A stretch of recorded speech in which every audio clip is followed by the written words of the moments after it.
aim to motivate and inspire viewers to enjoy the clothes they wear as an expression of their personality and their beliefs. This is the Slow Wardrobe.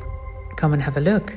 Hello, welcome to episode 78 of the Slow Wardrobe podcast. My name is Linda and I am your host. This is an episode with a twist. If you regularly watch these, then you'll see that I'm in a very different setting.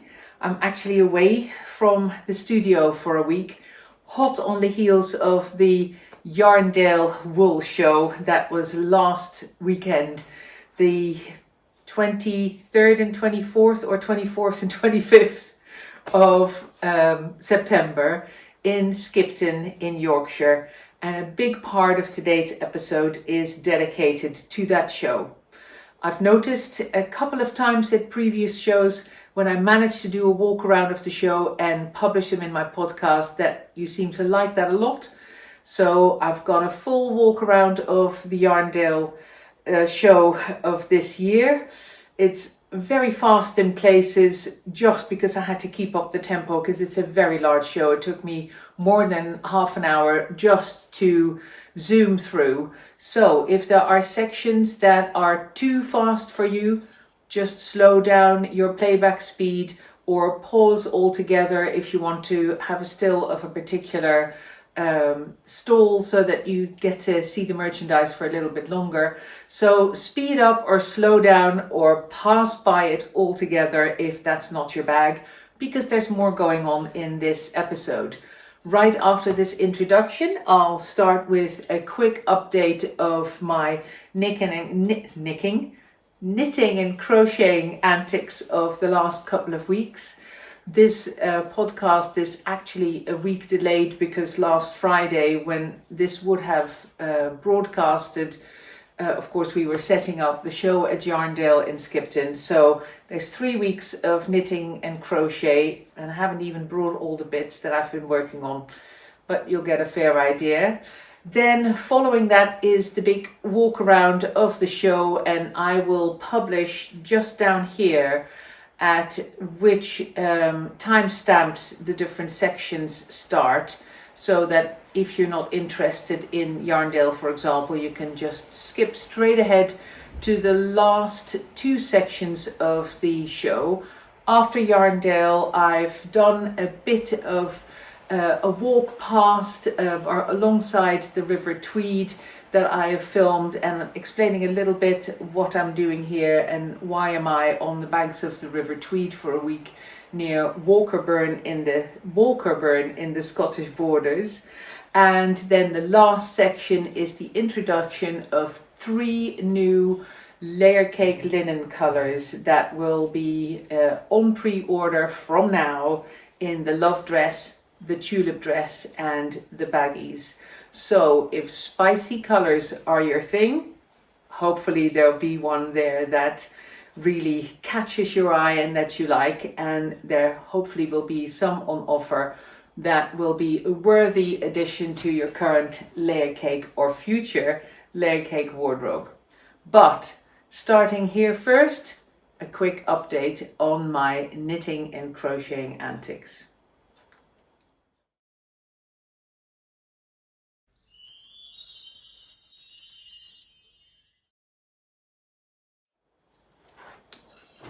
So, as you will probably have guessed, I am still working with enthusiasm on my Howling of Wolves jumper.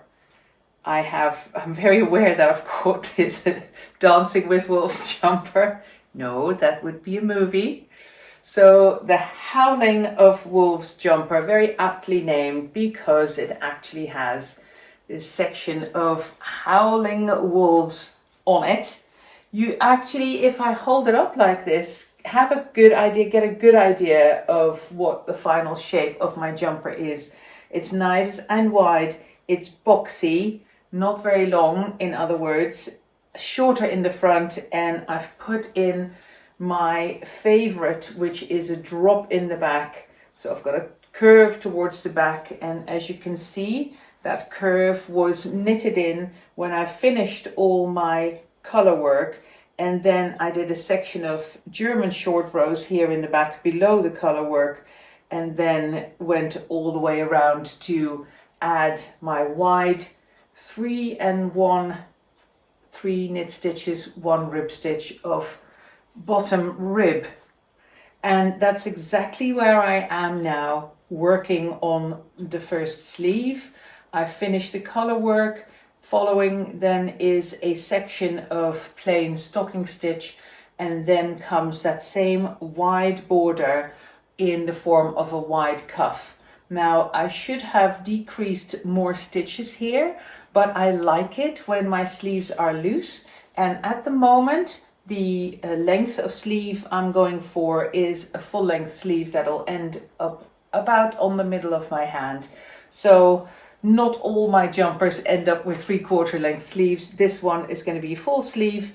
I am about halfway, 3/4 way through the rib section of my first sleeve, and then of course still to do is my second sleeve, which has got a little bit of color work on the sleeve. As you can see, it's got these little pale icy blue motifs, and then this last motif that uses both of the contrasting colors.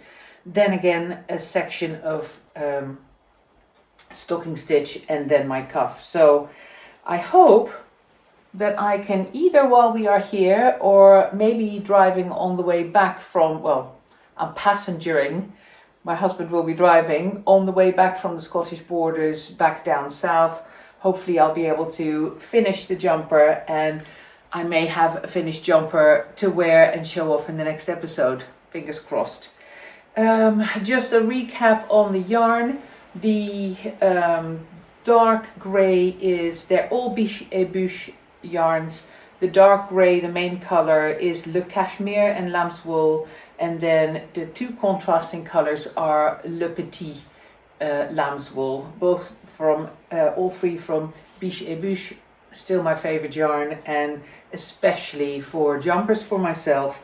It's got a nice little bit of crunch, but it is soft enough for me to wear against the skin, so I can just wear it with a little vest or something if it's not too cold, which it often isn't in the south of England, and then it allows me to wear a little jumper. And I have put this throughout, working on it, in my Midwinter Yarns project bag. Got a couple of Yarndale little buttons here. They keep turning around because of course it's the sheepy ones from the Yarndale show from a couple of years ago.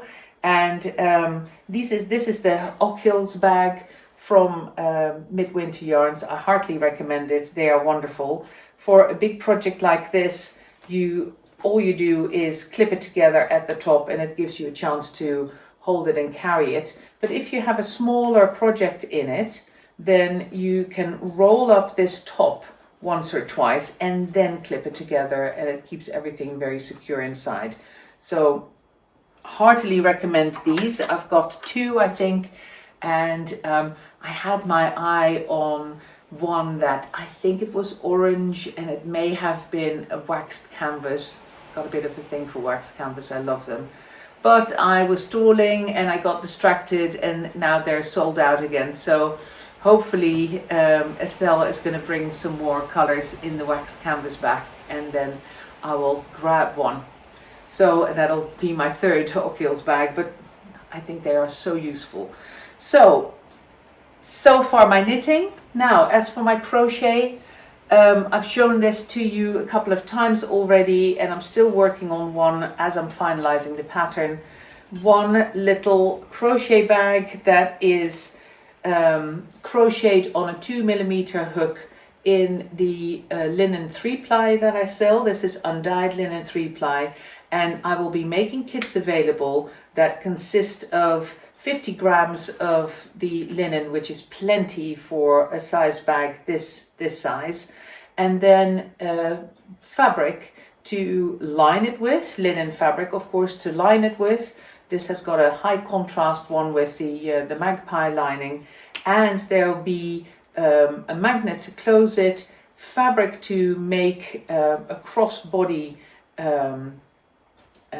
strap, and to attach to your bag there will also be some metal hardware. I will show you the final version in the next episode because I didn't bring it with me. Actually, I already have a final version that I finished in the cottage garden fade, and I'll be making kits available in the cottage garden, so it'll have 7 different colors going up from one to the opposite color. And I'll have some of these in my gradients as well to go with the shawls that you may or may not already have knitted in those gradients.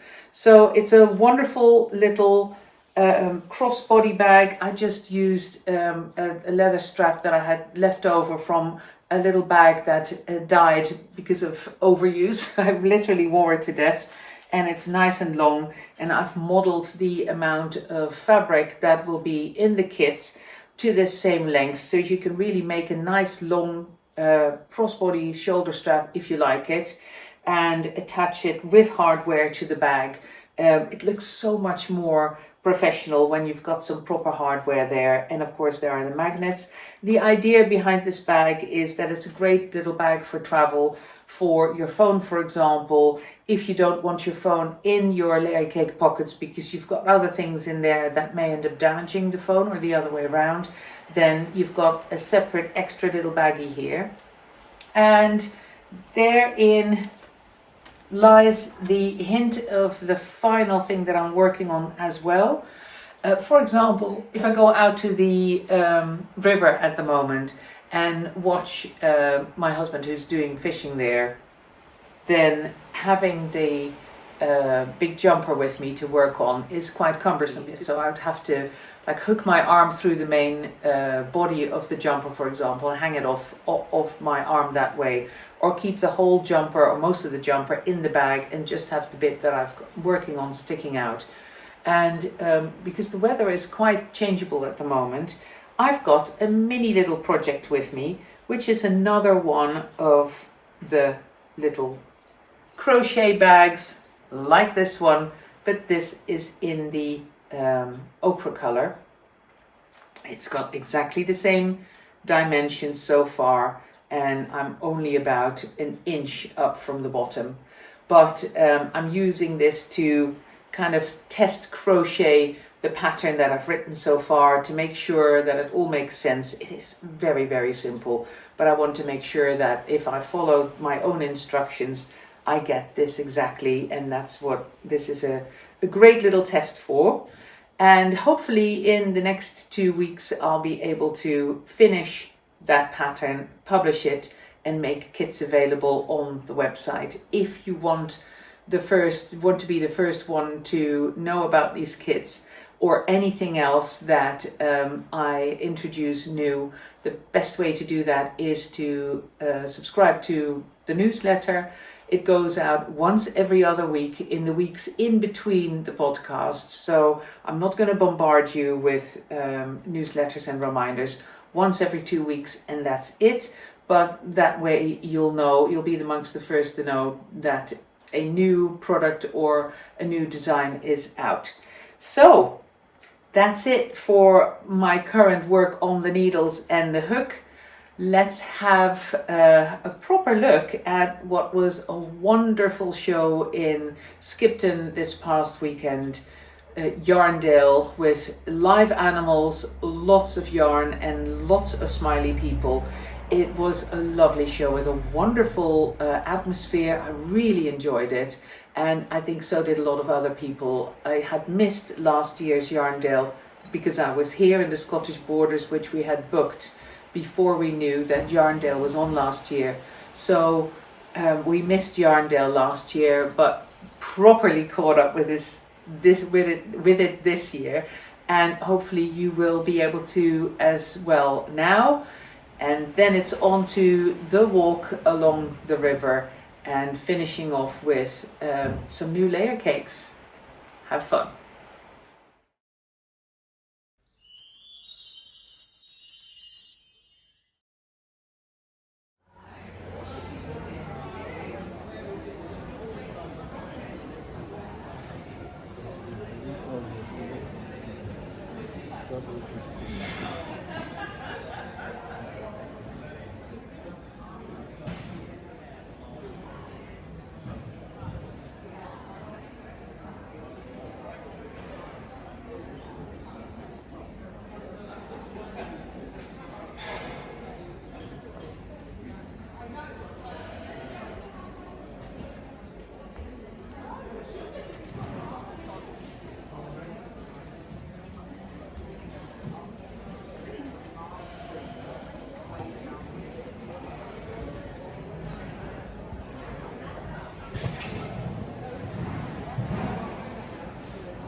Beautiful, huh? Yeah. Gorgeous.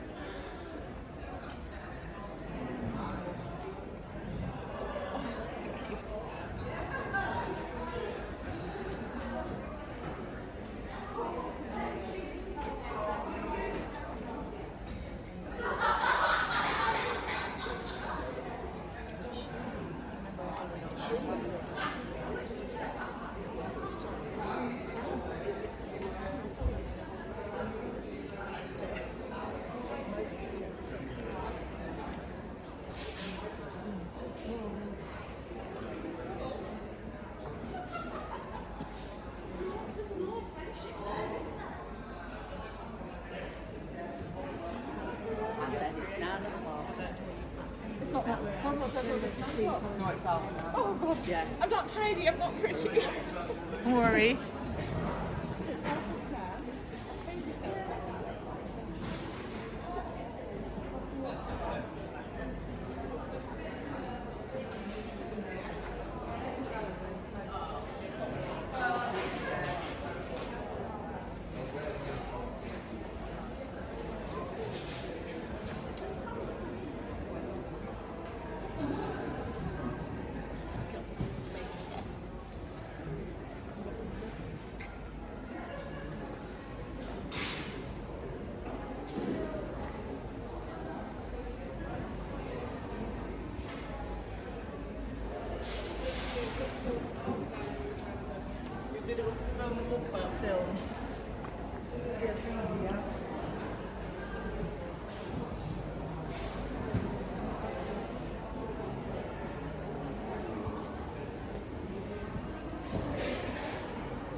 around here, you get something like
day today.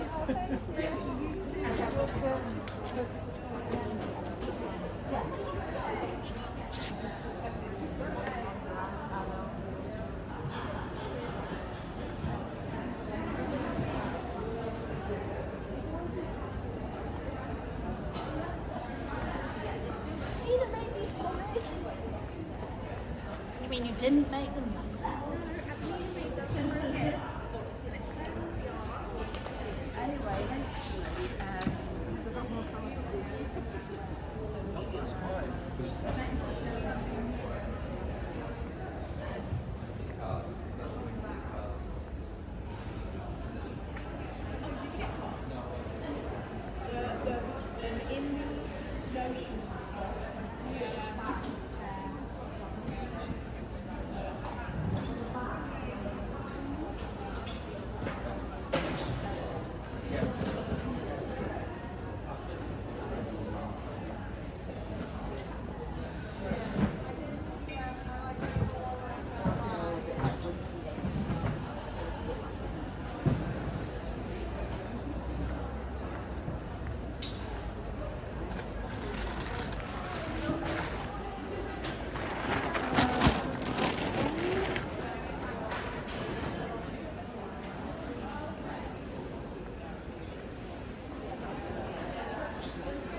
We've been talking about it for years. Like,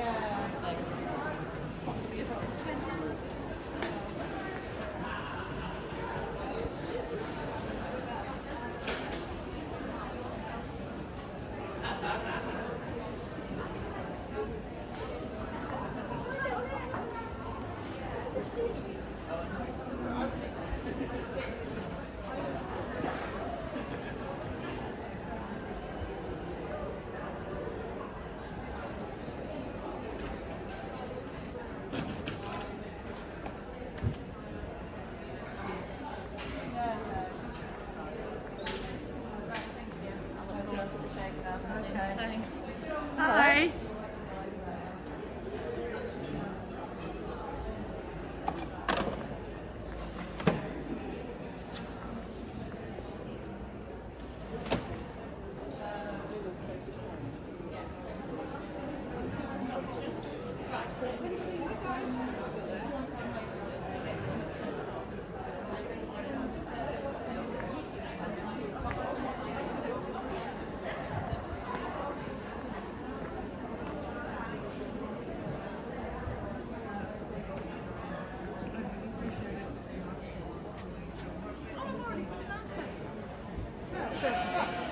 He wasn't applied. Who applied yet? Just assuming.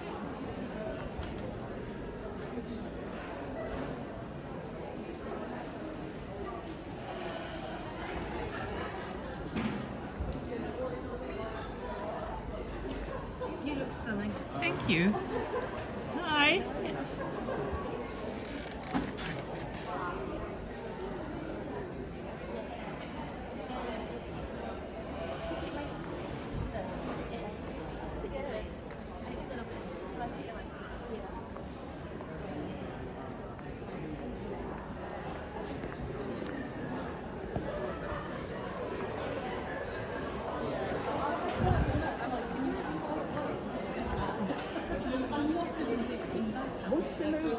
String. I call it my.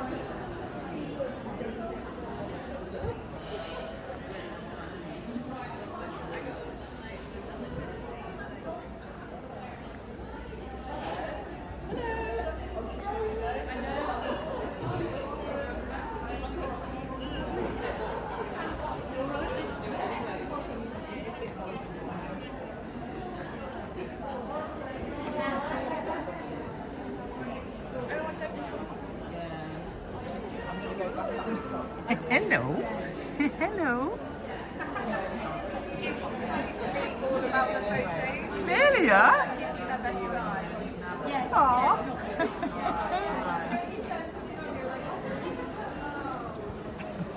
Sorry.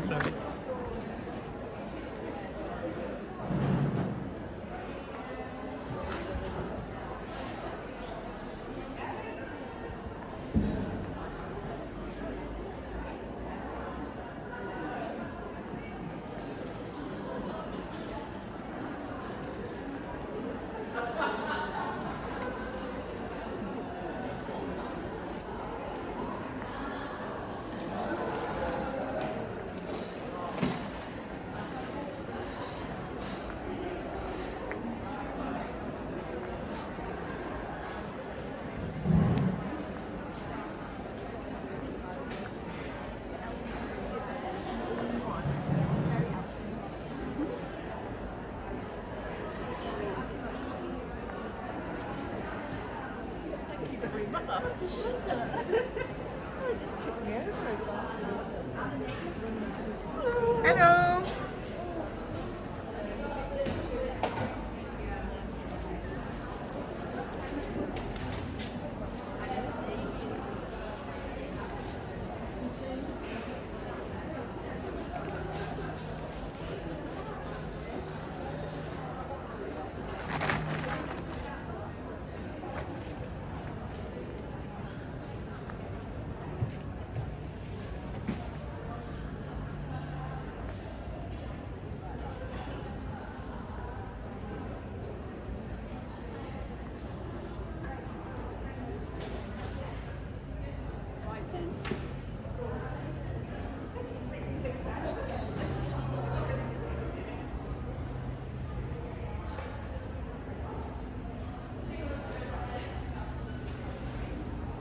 These are my friend's sheep and she knew she wouldn't get here early, so I've just spent all mine and I've passed it. Yeah, this is Tunisian bird.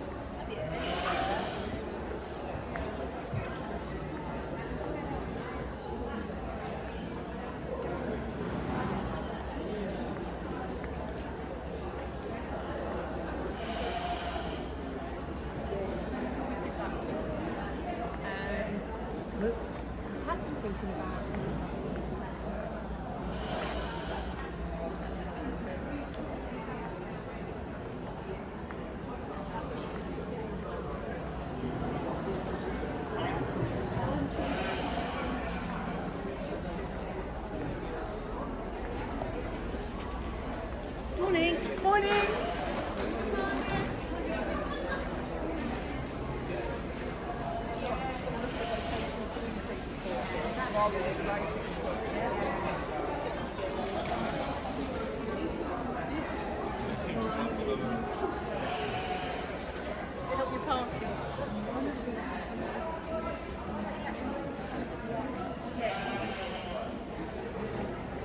Yes.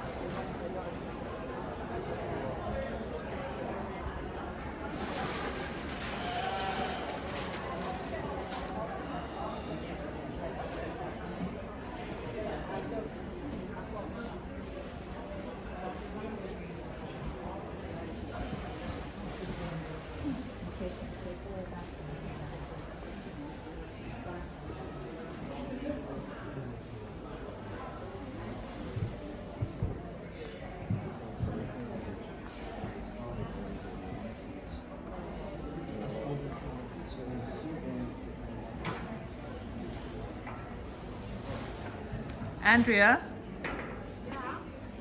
Still going, but nearly done. Okay. This last bit, and then I'll be Perfect. back.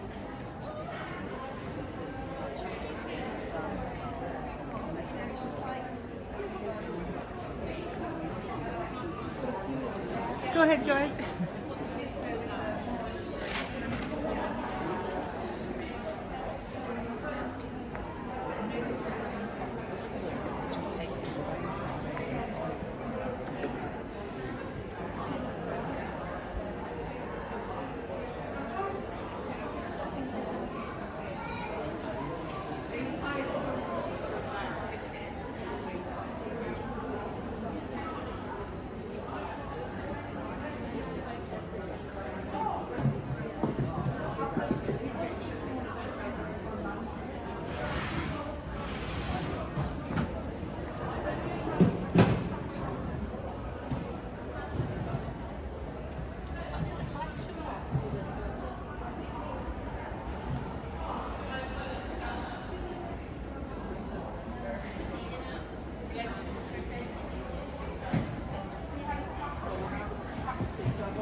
hide my massive legs.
Morning.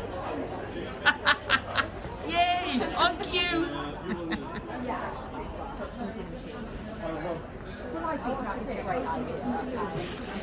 Six. Okay, 6 Velcro.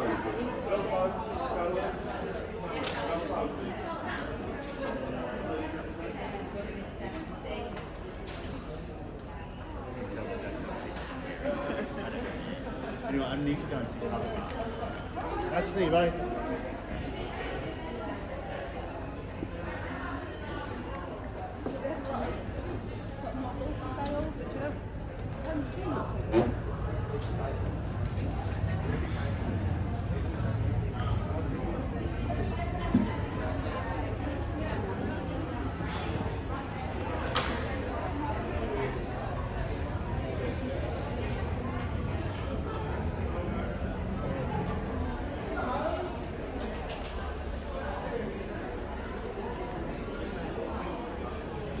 Warming up a wee bit now.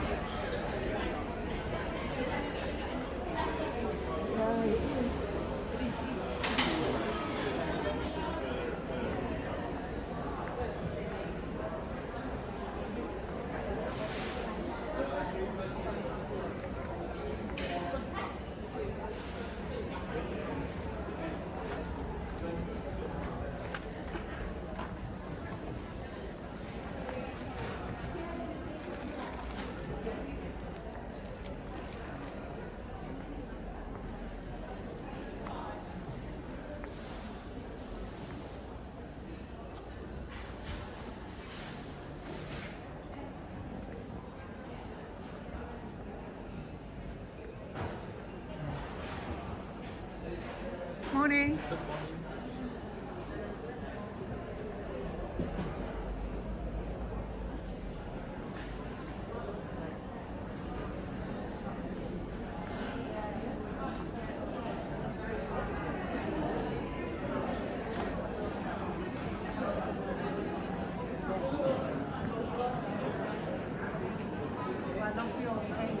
Thank you. Thank you.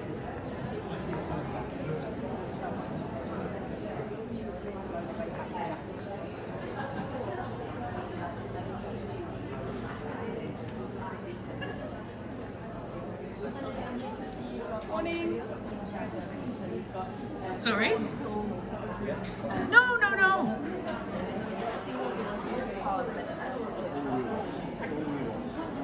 I put a voiceover on it afterwards, so you can't really. You get your little blah, and it's fine. Yes.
I'm capturing the late afternoon sun here, and it's so stunning. I want to share some of it with you. It's just beautiful. So we're going to walk along the river, and I'm just going to show you as I see it while we're walking, while the sun is still out. Come and join me. It's lovely.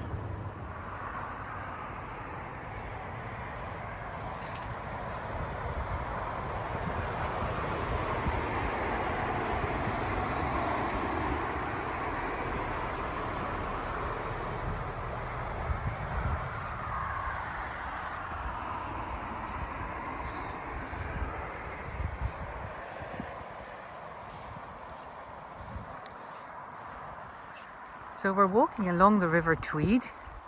We're a couple of miles east of Walk-araound, and we're here, as you can see ahead of me, my intrepid fisherman, my husband Peter. We're here to do some fishing. We only arrived here today, and we're going to do a little bit of late afternoon trout fishing. But in the days to come, we'll do some fishing for autumn salmon. Now, the thing to keep in mind, in case some of you end up thinking that I'm involved in some kind of horrible abuse of animals, the hooks that we use are barbless. That means that they can't really get stuck and create wounds in the mouths of the fish that we fish for. With barbless, I mean that, a barb is a hook with a little hook going the other way, if you like, a barb, and that really lodges itself in the mouth of the fish, and that becomes more difficult to get out. It's a little bit like an arrowhead on an arrow. So, of course, a hook is still a hook, so it will still pierce the skin on top of the cartilage of the mouth of the fish, but it won't do anything more than make a tiny hole there. And as soon as we bring the fish alongside the edge of the water, we release it. They do not get caught, they don't get killed, they don't get eaten, they all get released back into the water. So the biggest joy of a sport like this is that you try to find the fish, see the fish in the water even, and then try and fool them into thinking that the little piece of fluff that surrounds your hook at the end of your line is something they can eat. And it's a little bit like a cat that gets fooled into believing that the little ball of yarn that you move quickly ends up being a mouse or something like that. Of course they know it's not a mouse, but their instinct tells them that they just have to grab it with their little paw. And that's a little bit like what the fish do. It's almost instinctive. They kind of go for what they think might be something edible. Meanwhile, like you saw, we've walked a bit. Peter starts to prepare his line. The line that he uses is made out of braided silk rather than plastic. We like using natural materials as much as we can. And the flies that we use, that's what you call the little hook that is at the end of your line, that the hook that you make look like a mini animal. That's something that we make ourselves as well. Peter makes his own flies. We don't buy them, we make them, and therefore the victory if you end up fooling a fish into believing that they can grab whatever you've made to fool them is even more enjoyable. It's a little bit like playing with a cat, like I said. Now, with Peter walking back and forth with his line, that's putting a little bit of wax on the line to stop the line from sinking. So the line ends up floating on the water, on the surface of the water. And braided silk, as you can imagine, by nature would get saturated with water and sink. So by putting a little bit of wax on the outside of the line stops, the wax stops the line from sinking. Meanwhile, I hope you're enjoying this view. The sheep are keeping very far away from us. We were walking towards them, but they ran past us. I'll zoom in a little bit on them. This is a flock that is owned by the guy who owns the land that we're standing on. He's got a beautiful big house here, and part of the house he rents out as an apartment, self-catering apartment, and that's where we'll be staying this week. We've been here before a couple of times and we absolutely love it. Meanwhile, Peter has prepped his line. He's bringing it over to the water, doing his first cast in a minute, and just going to have a look and see if there's some trout around. And because it's the end of the afternoon, there are a lot of bugs that are hatching from the surface of the water, and that's something that the trouts like. The trout something that the trout like, and we then try to entice them to be fooled by the little fake bug that's at the end of our line. Look at that light. We're very lucky with how the weather is behaving. We've had some rain earlier today, and there's a forecast for a lot of rain tomorrow. So I thought I'll take the opportunity while I'm here on my first day to show you some of this glorious landscape in the Scottish borders close to Walk-araound.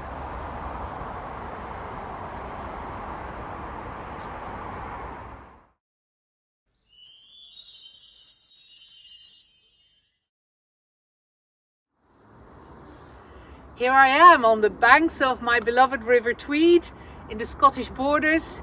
I'm going to show you some of the new colours. What better place to introduce some really spicy autumn colours in the dresses and in the baggies. So what I'm showing you here is the first colour called Saffron.